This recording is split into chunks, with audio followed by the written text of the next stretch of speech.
Welcome to my channel learning map. आज मैं आपको बताऊंगा आप MBBS के लिए क्यूबा में थ्रू HEC कैसे अप्लाई कर सकते हैं। तो इसके लिए क्या क्या रिक्वायरमेंट है, क्या क्या डॉक्यूमेंटेशन चाहिए, कितनी आपकी एज चाहिए, ये सारी की सारी रिक्वायरमेंट जो है ना मैं आपको डिटेल से बता दूंगा।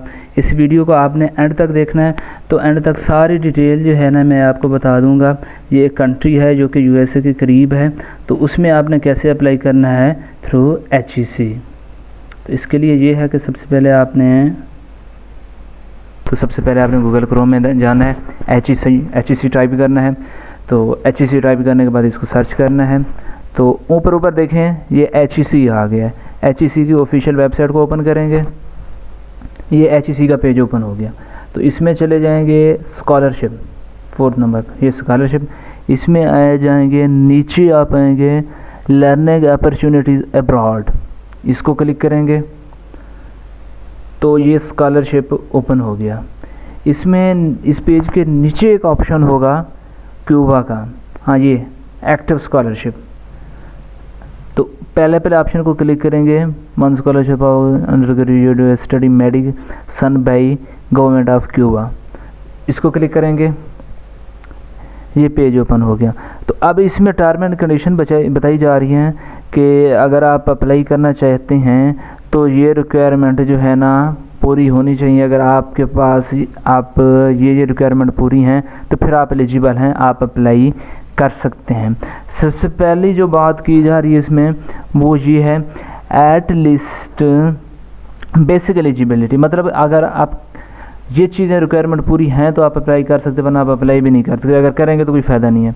एट लीस्ट 70% मार्क और अबव मार्क इन FSC, कि FSC में आपके 70 से या 70 हों या 70 से अबव हों।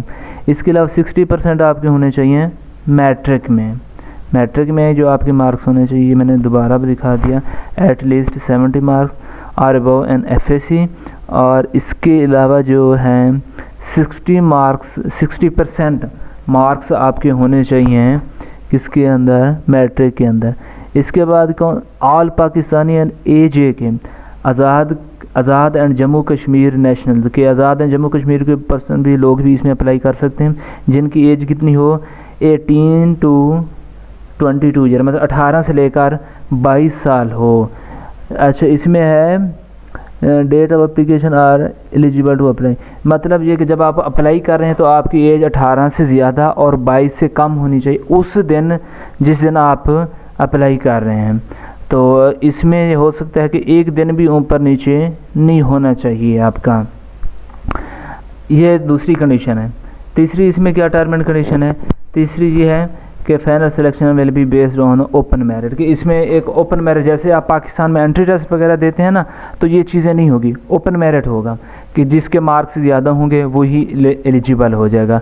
कोई एक्स्ट्रा आपको एंट्री टेस्ट वगैरह देने की ज़रूरत नहीं है, जैसा कि आप पाकिस्तान में टेस्ट वगैरह देते हैं तो इस तरह कोई टेस्ट देने की ज़रूरत नहीं। वो डिपेंड करता है आपके मार्क्स के ऊपर, कि मतलब जिसके मार्क्स हाई होंगे तो वो एलिजिबल, ऑटोमेटिकली एलिजिबल हो जाएगा, उसको कोई टेस्ट देने की ज़रूरत, एंट्री वगैरह देने की ज़रूरत नहीं होगी। बस आपके अगर हाई मार्क्स हैं तो आप एलिजिबल हैं पढ़े। इसके बाद जो है ना आ जाता है नीचे फंडिंग डिटेल, कि आपको जो स्कॉलरशिप मिलेगा, फंड मिलेगा, वो कैसा होगा, कितना मिलेगा। सबसे पहले है ट्यूशन फ़ीस। जो ट्यूशन फ़ी है वो सारी की सारी आपकी यूनिवर्सिटी पे करेगी। मतलब ये है कि जैसे आप पाकिस्तान में अप्लाई करते हैं तो एनुअली आपको फ़ीस देनी पड़ती है, वो फ़ीस आप नहीं देंगे। यूनिवर्सिटी हो गया, कॉलेज हो गया, उसकी जितने भी अखराजात होंगे वो सारे के सारे जो है ना यूनिवर्सिटी पे करेगी, आप नहीं देंगे। चाहे वो फ़ीस कम है या ज़्यादा, इससे आपका कोई लेना देना नहीं है। वो ऑटोमेटिकली आपकी सारी की सारी फ़ीस जो है ना वो यूनिवर्सिटी पे करेगी। पहली कंडीशन ये होगी कि स्कॉलरशिप आपकी फ़ी पे करेगा जितनी भी होगी। उसके बाद दूसरा क्या है कि हॉस्टल एकोमोडेशन, इसके अलावा हॉस्टल के जितने भी आपके अखराजात हैं वो भी यूनिवर्सिटी, मतलब उसमें आ जाता है रेंट आ जाता है, तो वो रेंट भी आपकी यूनिवर्सिटी पे करेगी। इसके बाद स्टिपेंड है क्यूबन पेसोस पर मंथ 100 पैसे, तो ये तकरीबन पाकिस्तानी बनता है कोई 15 से लेकर 20,000 के वो नया रिपोर्ट बनता है, क्योंकि ये बाज़ का तो कम भी हो जाते हैं, ज़्यादा भी हो जाता है। मतलब मंथली आपको ये ट्यूशन फ़ीस, हॉस्टल के अखराजात पे करने के अलावा मंथली जो है ना आपको 100 पैसे जो कि तकरीबन 15 से ज़्यादा और 20 से कम बनते हैं, इसके मिडिल में कहीं जाकर बनेंगे, तो इतने जो है ना रुपीज़ आपको हर मंथ मिलेंगे। इसके अलावा आपके फ़ी वगैरह पे करने के अलावा, तो ये भी आपको एक किस्म का स्टिपेंड मिलेगा, मतलब स्कॉलरशिप मिलेगा जो यूनिवर्सिटी पे करेगी। इसके अलावा वो चीज़ें जो यूनिवर्सिटी पे नहीं करेगी वो क्या है, आपके राउंड ट्रिप हैं कि अगर आप कहीं आते जाते हैं, या एयर टिकट्स हैं कि जब आप उस कंट्री में जाएंगे तो उसका जाएंगे या अपने कंट्री में पाकिस्तान वापस आएंगे, तो ये अखराजात यूनिवर्सिटी पे नहीं करेगी, वो आप खुद पे करेंगे। इसके अलावा आप मुस्लिम हैं, आप वहाँ पर, क्योंकि ये नॉन मुस्लिम कंट्री है, तो वहाँ पर जो फ़ूड होगी वो सारी की सारी हलाल नहीं होगी। हलाल फ़ूड अगर आपने खानी है तो वो आपको ख़ुद से लेनी पड़ेगी। वो जो हॉस्टल में तो मिलेगी वो हलाल नहीं होगी, उसमें कुछ भी हो सकता है, क्योंकि मुस्लिम जो होते हैं वो हलाल खुराक खाते हैं, हलाल फूड के लेते हैं, तो वो नहीं मिलेगी। वो जो आप हलाल खाएंगे तो वो आपको ख़ुद से लेनी पड़ेगी, अपनी जेब से लेनी पड़ेगी। मतलब जो आपको पैसे मिल रहे हैं तो उससे आप अपने ऊपर के अखराजात पूरे कर सकते हैं। इसके बाद मेडिकल इंश्योरेंस, अगर खुदा ना खासा आपको कुछ हो जाता है तो उसके लिए भी यूनिवर्सिटी पे नहीं करेगी, अपना इलाज आपको खुद करना पड़ेगा। इसके अलावा जो वीज़ा है, जब आप जाएंगे अपने मतलब कंट्री से जाएंगे, क्यूबा जाएंगे, पाकिस्तान से क्यूबा जाएंगे, तो जो आपका वीज़ा लगेगा वो भी आप खुद ही पे करेंगे, वीज़े के पैसे यूनिवर्सिटी नहीं देगी। पहली मरतबा या आखिरी मरतबा जब भी आप आ जाएंगे तो ये सारी चीज़ें आपको ख़ुद को करनी पड़ेंगी। इसके अलावा दूसरा इंपॉर्टेंट नोटिस ये है कि ये HEC ने दिया है कि this scholarship is funded by Cuban government, कि ये क्यूबा की गवर्नमेंट दे रही है।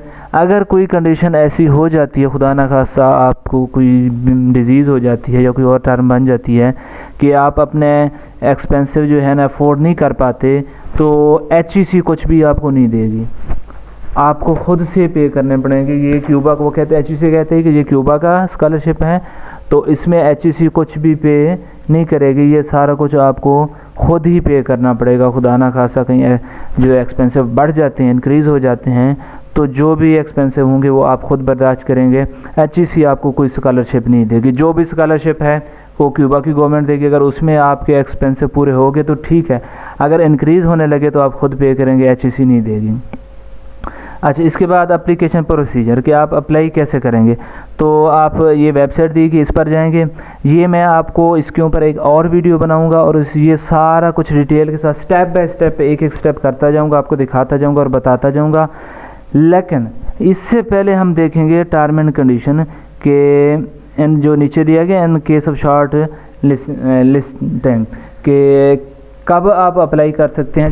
जब आप अप्लाई कर रहे हैं तो आपके पास क्या क्या होना चाहिए ये जानना लाजमी है कि after registration filling your profile please select learning opportunity abroad under scholarship. ये स्कॉलरशिप को जब आप फॉर्म अप्लाई करेंगे तो फॉर्म के ऊपर स्कॉलरशिप मतलब कंडीशन दी गई हो तो उसमें scholarship and grant for abroad, इसको आप क्लिक करेंगे और इसके जो है ना ऑनलाइन पोर्टल पर जाकर, ऑनलाइन पोर्टल दिया गया होगा वहाँ पर जाकर अप्लाई करेंगे। इसके ऊपर मैं मुकम्मल वीडियो बनाऊँगा, वो उसमें आपको सारा कुछ बता दूंगा। अभी आप इसको छोड़ें, नेक्स्ट वीडियो में सारा कुछ आपको मिल जाएगा। ये पहले आपको मतलब जब आप अप्लाई करने बैठेंगे कि आपके डॉक्यूमेंट क्या क्या रिक्वायर्ड हैं, ये चीज़ें आपको पहले मैं बताने लगा हूँ ताकि आप ये चीज़ें पूरी होंगी तो अप्लाई करेंगे। कि ओनली जो यूनिवर्सिटी है वो दिया गया ELM है, उसका यूनिवर्सिटी का ELM यूनिवर्सिटी का नेम दिया गया है और उसमें आपने अपना नेम देना है, ईमेल आईडी वगैरह देनी है। ये सारा कुछ आपको इसकी टेंशन ना लें, ये नेक्स्ट वीडियो में आपको सारा कुछ मिल जाएगा। पहले आप अपनी टर्म एंड कंडीशन पूरी कर लें कि अगर आप अप्लाई कर रहे हैं तो आपके पास जो रिक्वायरमेंट है वो पूरी होनी चाहिए। और नीचे डेडलाइन भी दी गई आप कब तक इसमें अप्लाई कर सकते हैं। ये बात का चेंज भी होती रहती है, आगे पीछे होती रहती है। तो लेकिन सबसे पहले जो केस है, जब जो सबसे पहले अहम चीज़ है, अच्छा ये एक बता रहा है स्टेटमेंट ऑफ पर्पस, ये बहुत अहम है। स्टेटमेंट ऑफ पर्पस बोलते हैं, जो स्टडी प्लान बोलते हैं कि आप अगर what write you are reason for applying to this scholarship, अगर आप क्यूबा में स्कॉलरशिप के लिए अप्लाई कर रहे हैं तो ये क्यों कर रहे हैं। तो इसमें आपको आप किसी एक्सपीरियंस वाले कोई सीनियर बंदे से जाएंगे, वो आपको गाइड करेगा। अगर आप चाहेंगे तो इसमें मैं भी आपको गाइड कर दूंगा कि कैसे बनाना होता है। तो उसमें आप जाएंगे कि बताएंगे अगर मैं क्यूबा में कर रहा हूँ तो क्यों कर रहा हूँ, ये रीज़न आपने बतानी होती है। ये किसी से आपने पूछ लेना है सीनियर से या मुझसे कॉन्टैक्ट कर लेना है, तो मैं आपको बताऊंगा कि ये कैसे बनाया जाता है। अच्छा, तो ये in case of short list बोलते हैं जो सबसे पहली लिस्ट लगी जाती है कि अगर ये जो उन्होंने रिक्वायरमेंट दी है, अगर आपने नीड आपकी पूरी नहीं है तो वो आपकी एप्लीकेशन आगे प्रोसीड ही नहीं करेंगे। मेरिट का बनना ना बनना वो बाद की बात है, लेकिन पहले ये है कि ये जो लाजमी रिक्वायरमेंट है ये पूरी होनी चाहिए। अगर ये पूरी होंगी तो आपकी एप्लीकेशन आगे प्रोसीड करेगी, मतलब फिर उसमें मेरिट देखा जाएगा कि आप एलिजिबल हैं या नहीं है। अगर ये रिक्वायरमेंट पूरी नहीं है तो आप बिल्कुल एलिजिबल ही नहीं है, आप उधर ही से रिजेक्ट किया जाएगा। तो सबसे पहला क्या है, copy of HEC application form submitted through online application portal, कि जो HEC की पोर्टल दी गई है उसके ऊपर आप क्या करेंगे, उसके ऊपर अप्लाई करेंगे और उस फार्म का आप क्या कर लेंगे, उस फार्म की आप एक हार्ड कॉपी ले लेंगे, मतलब उसको प्रिंट आउट कर लेंगे जो आपने अप्लाई किया था HEC की पोर्टल के ऊपर। तो उसको अप्लाई करने के बाद आपने क्या कर लेना है, मतलब अपना सारा डाटा, वो अप्लाई का तरीका मैं आपको बताऊंगा। तो उसके बाद आपने क्या कर लेना है, उसके बाद आपने जो है ना उसको प्रिंट आउट कर लेना है। प्रिंट आउट करने के बाद जो है ना फिर इसके बाद क्या करना है, ये एंड पर सारा कुछ आपको मैं बता देता हूँ। पहली कंडीशन तो ये होगी कि आपने HEC के पोर्टल पर जाकर अप्लाई करना है और उस फार्म को जो है ना आपने प्रिंट आउट कर लेना है। इसके बाद जो सेकंड कंडीशन है वो ये है कि आपकी जो सर्टिफिकेट है, डिग्री है मैट्रिक की विद IBCC अटेस्टेशन, तो आपने क्या करना है, आपने मैट्रिक की और मैट्रिक की FSC मैट्रिक की जो आपकी डिग्री है या रिज़ल्ट कार्ड है। लेकिन पहली बात यह है कि अगर अभी आपके पास डिग्री नहीं है तो अप्लाई करें, डिग्री भी अपनी मंगवा लें। अपना रिज़ल्ट कार्ड, डिग्री FSC का और मैट्रिक का, जो जिस बोर्ड से आपने मैट्रिक की है वहाँ जाएंगे तो आप ओरिजिनल डिग्री लेकर जाएंगे, रिज़ल्ट कार्ड लेकर जाएंगे और कुछ उनकी फ़ोटो कापी, अपने ID कार्ड की कॉपी या बे फार्म जो भी आपका है, और कुछ पिक्चर वगैरह साथ लेकर जाएंगे। तो उनसे कहेंगे कि मैंने डॉक्यूमेंट वेरीफाई कराने हैं, तो वो आपसे चालान लेंगे। वो मेरे ख्याल में 5,000 से अबव ही होता है, कुछ उसके फीस चार्जेस भी होते हैं। वो आपसे चार्जेस लेंगे, अपने आपके डॉक्यूमेंट ले लेंगे और उसको एक आपका मतलब मेल बना देंगे, एक पार्सल बना देंगे जिसको आपने ओपन नहीं करना। तो वो पार्सल लेकर आप जाएंगे, IBCC ऑफिस है, inter board committee of chairman इसको बोलते हैं। ये लाहौर में भी है, इस्लामाबाद में भी है। तो आप वहाँ पर जाएंगे, वो जो पार्सल उन्होंने दिया था वो उनको देंगे। IBCC जब ऑफिस में जाएंगे उनका एक फॉर्म होता है, वो फॉर्म आप फिल करेंगे। वो फॉर्म फिल करने के बाद जो है ना वो सारा कुछ फॉर्म भी और एक चालान होता है वो भी आपको पे करना पड़ेगा। नियर अबाउट 1000 के करीब होता है, इतना ज़्यादा नहीं होता वो वाला। तो वो चालान, वो पार्सल, वो आप IBCC के ऑफिस सबमिट करा देंगे। वो आपको स्लिप देंगे 2-3 दिन के बाद, उसमें डेट लिखी होगी। आप जाएंगे तो वहाँ पर आपकी जितनी भी डिग्रीज़ होंगी सारी की सारी जो है ना अटेस्टेड होंगे। वहाँ पर IBCC की जो है ना स्टैंप लगी होगी। जो अभी एक पिक्चर जो है ना ऊपर आई थी उसकी उल्टी साइड पर जो है ना वो सारी की मतलब मैट्रिक की वो डिग्री थी और उसकी उल्टी साइड के ऊपर वो सारी की सारी जो है ना IBCC फॉरेन अफेयर वगैरह की स्टैंप जो है ना लगी हुई थी। FSC के साथ भी बिल्कुल आपने ऐसे ही करना है। FSC के रिजल्ट कार्ड और डिग्री लेकर बिल्कुल जिस बोर्ड से आपने की है, जो आपका बोर्ड है, मतलब लाहौर है, फैसलाबाद है, कराची है, जिस बोर्ड से आपने मैट्रिक FSC की है उसी बोर्ड में जाएंगे। वो आपको पार्सल बना देंगे, वो लेकर उसको आपने ओपन नहीं करना। ओपन किए बगैर जैसे वो देंगे वैसे आपने IBCC के ऑफिस इस्लामाबाद में या लाहौर में सबमिट कराना है। तो 2-3 दिन के बाद वो उसको वेरीफाई करके उसके ऊपर IBCC की स्टैंप लगाकर वो आपको जो है ना वापस कर देंगे। मैट्रिक के लिए भी ऐसे करना है और FSC के लिए भी ऐसे करना है। और अगर आप चाहें तो थोड़ी सी फ़ी होती है, पे करके आप जो है ना फ़ोटो कापी को भी अटेस्ट करा सकते हैं। खुदा ना खास्ता अगर आपसे आपकी डिग्री गुम हो जाती है, तो अगर आपने कहीं इसी जगह अप्लाई करना और आपकी डिग्री गुम हो गई है तो आप उस फ़ोटो कापी जो आपने IBCC से और फॉरेन अफेयर से अटेस्ट कराई हुई है तो उससे जो है ना आप अपना अप्लाई वगैरह कर सकते हैं। तो ये FSC के लिए बिल्कुल एज सच वैसे है जैसे मैंने मैट्रिक और FSC का बिल्कुल एज सच एक ही तरीका होता है कि बोर्ड जाएं, बोर्ड से वेरीफाई कराने के बाद उनकी फ़ी पे करने के बाद वो पार्सल लेकर IBCC ऑफिस चले जाएं और IBCC ऑफिस जो है ना आपको उसके ऊपर स्टैंप लगा देगा, आपकी डिग्री को वेरीफाई कर देगा। मतलब उसका मकसद ये होता है कि ये डिग्री ओरिजिनल है और वो उस डिग्री को लेकर आप किसी भी दुनिया के किसी भी कोने में चले जाएं तो वो डिग्री आपकी एक्सेप्टेड होती है कि ये ओरिजिनल है, ये जेली डिग्री नहीं है। तो ये इसलिए जो है ना आपको कराना पड़ेगा, क्योंकि जब भी आप अब्रॉड जाते हैं तो ये काम डिग्री वेरिफिकेशन वाला लाजमी तौर पर आपको कराना पड़ता है। इसके बाद जो नीचे है वो आपकी बर्थ सर्टिफिकेट है, वो आपने नादरा से लेनी है। अगर आपका आईडी कार्ड वगैरह है, बेफॉर्म है, तो वो चल जाएगा आपका। अगर आपकी एज है 18 ईयर है तो अल्टीमेटली आपका आईडी कार्ड होना है, तो आईडी कार्ड से भी आपको काम चल जाएगा। लेकिन रिक्वायरमेंट है, अगर आप चाहें तो आप बर्थ सर्टिफिकेट नादरा से ले सकते हैं। इसके बाद आपने क्या लगाना है, अपना जो आपका फादर है उनका आईडी कार्ड की कॉपी भी साथ लगानी है। इसके बाद जो नीचे जो है वो है नो क्रिमिनल रिकॉर्ड सर्टिफिकेट। ये बनता है जो मतलब आप कह सकते हैं पुलिस स्टेशन जो आपका डिस्ट्रिक्ट का है, खिदमत सेंटर जो आपके बने हुए हैं आपके शहर में है या आपके डिस्ट्रिक्ट में है, तो वहाँ पर आप जाएंगे, उनसे कहेंगे मैंने अब्रॉड जाना है, मैंने फ़ॉरेन जाना है, तो मुझे इसको क्रिकेटर सर्टिफिकेट भी बोलते हैं या नो क्रिमिनल सर्टिफिकेट भी, जैसे आप बोलें कि उनसे कहें कि मैंने बाहर जाना है तो मुझे जो है ना नॉन क्रिमिनल सर्टिफिकेट बना दें, तो वो आपसे एक फॉर्म फिल कराएंगे और थोड़ी सी उसकी फ़ी लेंगे, उसके साथ आपसे एक पिक्चर भी लेंगे आई थिंक सो, और उसी वक्त आपकी पिक्चर भी बनाएंगे और जो है ना फिर आपको एक स्लिप वगैरह दे देंगे। तो तकरीबन 1 वीक के बाद ये भी आपका बन जाएगा। इसके बाद photo copy of valid passport, कि आपने फ़ोटो कापी पासपोर्ट की होती है एज, मतलब आप 5 साल का भी बनवा सकते हैं, 10 साल के लिए भी बनवा सकते हैं। तो वैलिड से मुराद ये है कि जिसकी एज अभी पड़ी हो, मतलब ये कि फॉर एग्जांपल आपने बनवाया है 5 दिसंबर था और 2015 था, तो 5 दिसंबर 2020 में वो आपका जो पासपोर्ट होगा वो अनवैलिड होगा। उसमें लिखा होता है, इशू डेट भी लिखी होती है और एक्सपायरी डेट भी लिखी होती है। जिस दिन आप बनवा रहे हैं उसी दिन से लेकर आगे 5 साल तक वो आपका चलेगा, उसके बाद एक्सपायरी हो जाएगा। तो वो उसकी डेट जो है ना एक्सपायरी होने से मतलब एंड होने से कम अज़ कम 6 मंथ जो है ना वो अभी रहते हों। अगर आपका नहीं है तो आप बनवा लें। अपने जो है ना डिस्ट्रिक्ट में जाएंगे तो पासपोर्ट ऑफिस में जाएंगे, चंद एक रिक्वायरमेंट होती हैं कि आईडी कार्ड की कॉपी वगैरह और जो है ना मैट्रिक का रिज़ल्ट कार्ड, किसी मतलब डिग्री का रिज़ल्ट कार्ड और 1-2 पिक, तो वो भी मतलब उसी वक्त बनाते हैं। और दूसरा अपने जो है ना फादर का आईडी कार्ड वगैरह देंगे, थोड़ा सा डाटा देंगे और एक चलान होगा वो सबमिट कराएंगे।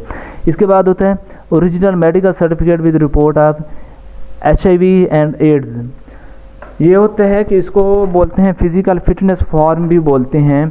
ये आप जाएंगे तो ये आपको मिल जाएगा, नेट से भी मिल जाएगा, HEC की आई थिंक वेबसाइट से भी मिल जाएगा। इसके बारे में भी बता देंगे आपको कि फ़िज़िकल फिटनेस फॉर्म को आप प्रिंट आउट करेंगे। प्रिंट आउट करने के बाद आप जाएंगे अपने डिस्ट्रिक्ट के या अपने DHQ या THQ हॉस्पिटल जाएंगे, तो उसमें कोई भी MBBS जो डॉक्टर बैठा होगा वो आपका टेस्ट लेगा, आपकी आइज चेक करेगा, आपके जो है ना पूरी बॉडी को चेक करेगा, हेपेटाइटिस वगैरह और सारा कुछ, मतलब एक्सरेज भी बहुत वक्त करते हैं। फिज़िकली आपको उनको डॉक्टर जो होते हैं उनको पता होता है कि फ़िज़िकल फॉर्म कैसे बनाना, तो वो सारा कुछ आपको बनाकर दे देंगे।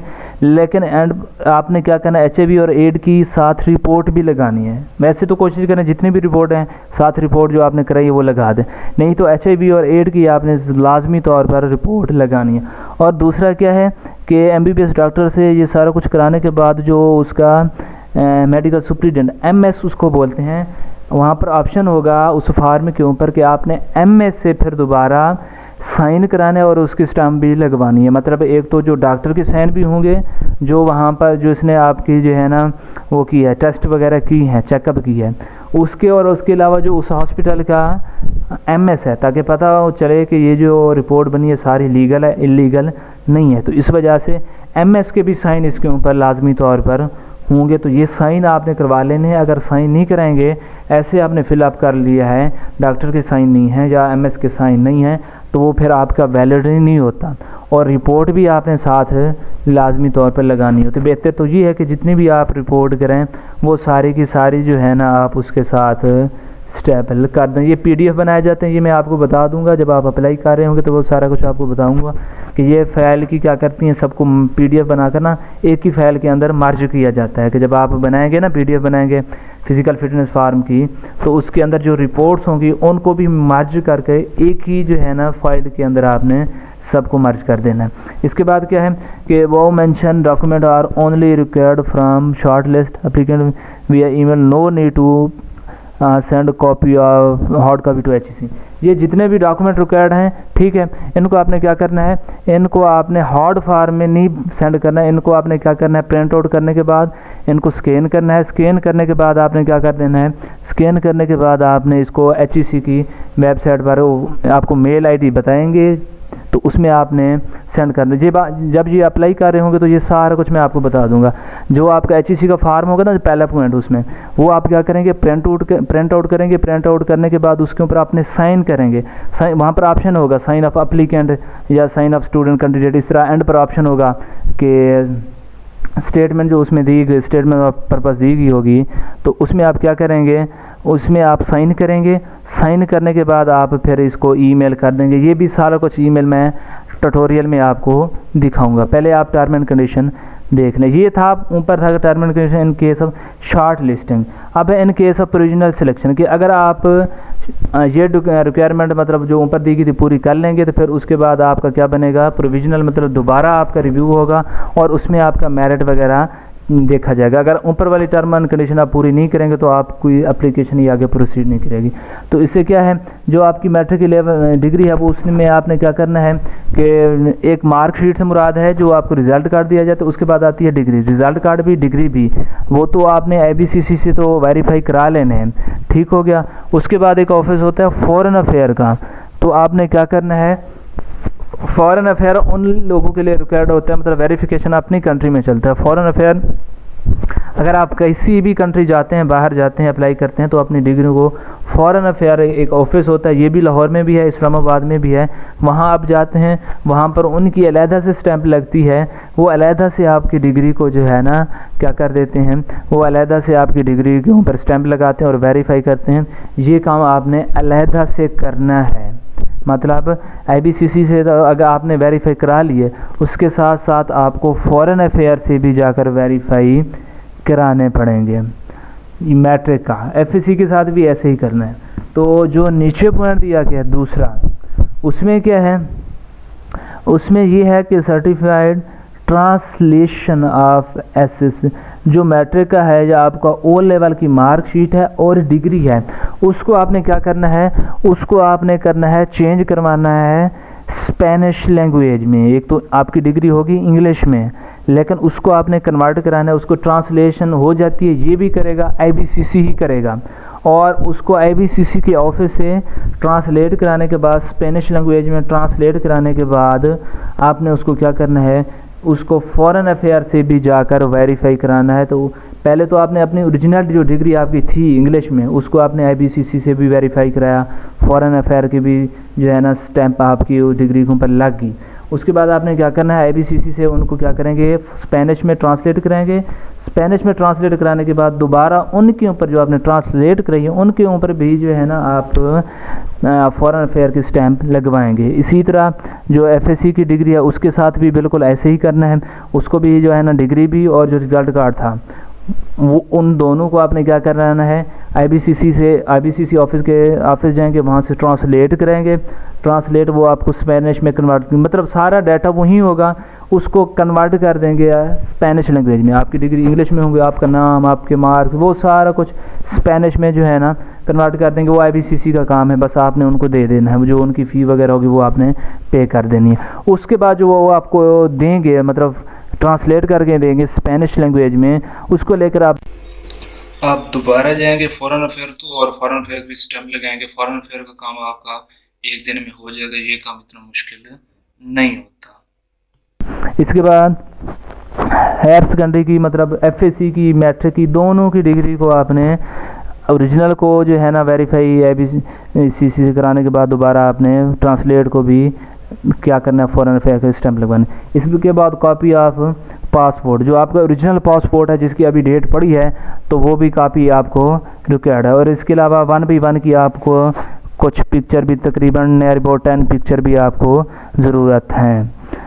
तो उसकी बैक साइड पर, उल्टी साइड पर आपने क्या कराना है, अटेस्ट कराना है। फ्रंट साइड को अटेस्ट नहीं कराना, मतलब एक साइड पर आपकी पिक्चर लगी, दूसरी साइड जो है ना बिल्कुल खाली होगी, ब्लैक है, वाइट कलर में होती है, तो उससे के ऊपर आपने अटेस्ट कराना है।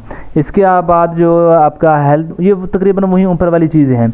जो आपके हेल्थ सर्टिफिकेट है, फिजिकल फिटनेस फॉर्म भी इसको नाम देते हैं, डिफरेंट नाम होते हैं। मेडिकल रिपोर्ट, उसमें HEC की, HIV मतलब एड की जो है ना, एड की रिपोर्ट वगैरह भी साथ लगी होंगी। इसको भी फिर आपने जाकर क्या करना है, इसको भी मतलब जो ऐसे आपने वहाँ पहले बनवाया था ना हॉस्पिटल से MS की और डॉक्टर की जो स्टैम्प लगाने के बाद, इसको भी फॉरेन अफेयर की से वेरीफाई कराना है। फॉरेन अफेयर जाएंगे, ऑफिस होता है, उसमें जाकर यहाँ इसको भी वेरीफाई कराना है, इसके ऊपर भी स्टैम्प लगेगी। इसके बाद क्या है कि इसको भी आपने क्या कर लेना है, ट्रांसलेट कर लेना है, क्योंकि अब आपका लीगल प्रोसेस स्टार्ट हो गया है।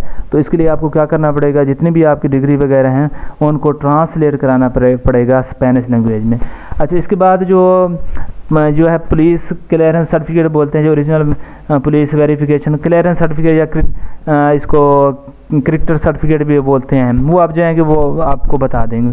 तो इसको आपने क्या करना है, इसको भी आपने स्पेनिश लैंग्वेज में ट्रांसलेट करना है और इसको आपने ओरिजिनल भेज देनी है, क्योंकि ये सिर्फ और सिर्फ वैलिड होती है 6 मंथ के लिए, 6 मंथ के लिए ये चलती है। और ये इसकी ओरिजिनल की वैल्यू नहीं होती, ये बस 6 मंथ के लिए। अब समझ लें कि आपने कोई चीज़ बनवा ली है तो 6 मंथ के बाद उसने वैसे ख़त्म हो जाना है, वो ओरिजिनल कॉपी कोई बात नहीं है, बिल्कुल ख़त्म। तो इसलिए आपने क्या करना है, ओरिजिनल सेंड करनी है, उसकी कॉपी वगैरह सेंड नहीं करनी। इसके बाद एप्लीकेंट की कंप्यूटराइज CNAC ID कार्ड की कापी कंप्यूटराइज। और इसके बाद जो है ना, नादरा से आपने अपनी बर्थ सर्टिफिकेट या जिसको BA फॉर्म वगैरह बोलते हैं, उसको भी आपने क्या करना है, स्पेनिश लैंग्वेज में बर्थ सर्टिफिकेट लेंगे, बर्थ सर्टिफिकेट तो आप ले लें, उसको स्पेनिश लैंग्वेज में ट्रांसलेट करें। और इसको भी फॉरेन अफेयर में आपने क्या करना है, तो सारे डॉक्यूमेंट अपने ये ID कार्ड और रिज़ल्ट कार्ड, डिग्री वगैरह आपने क्या करना है, रेडी करके IBCC ऑफिस जाना है। पहले IBCC से वेरीफाई कराना है, फिर जाकर सबको आपने जो है ना रिपोर्ट वगैरह, फिजिकल फिटनेस फॉर्म और ये क्लियरेंस सर्टिफिकेट, सबको आपने चले जाना है, एट द एंड जाना है फॉरेन अफेयर। वहाँ से आपने क्या कर लेना है, इनको जो है ना वेरीफाई कर लेना है। जब तक आप IBCC से नहीं कराएंगे उस वक्त तक फॉरेन अफेयर कभी भी आपके डॉक्यूमेंट को वेरीफाई नहीं करेगा, जो आपके एकेडमिक मतलब मैट्रिक FSC के हैं। बाकी जो फिजिकल रिपोर्ट वगैरह हैं या पुलिस क्लियरेंस है तो वो तो कर देंगे, लेकिन डिग्री जब तक आप, डिग्री रिजल्ट कार्ड जब तक आप वहाँ से नहीं कराएंगे IBCC ऑफिस से, तो उस वक्त तक ये जो है ना नहीं करेंगे, फॉरेन अफेयर वाले नहीं करेंगे।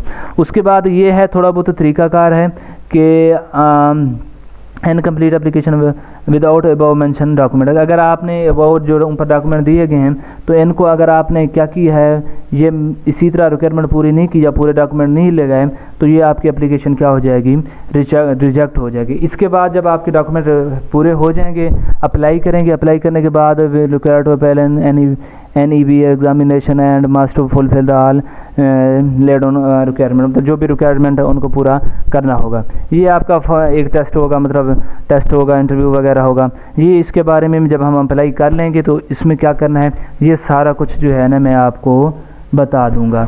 तो उम्मीद करता हूँ कि इसमें आपके लिए कोई प्रॉब्लम नहीं रहता होगा। अगर कोई प्रॉब्लम रह भी गया है तो मैं सारे के सारे इसमें लिंक जो है ना डिस्क्रिप्शन में बता दूंगा, डिस्क्रिप्शन में लिंक भी सारे डाल दूंगा। जब आप लिंक को क्लिक करेंगे तो फ़ौरन आपका ये पेज ओपन हो जाएगा। और अप्लाई करने का जो पोर्टल है उसका भी लिंक जो है ना आपको डिस्क्रिप्शन में लिख दूंगा, मतलब डाल दूंगा। इसके अलावा अपना ईमेल ID भी मैं बता दूंगा। आपको कहीं से भी कोई प्रॉब्लम आता है तो मुझे आपने बता देना है, मैं फ़ौरन आपको रिस्पांस करूंगा। बाकी एप्लीकेशन कैसे करनी है तो उसके लिए मेरे चैनल को सब्सक्राइब कर दें, तो मज़ीद आगे नेक्स्ट वीडियो में सारा कुछ बता दूंगा।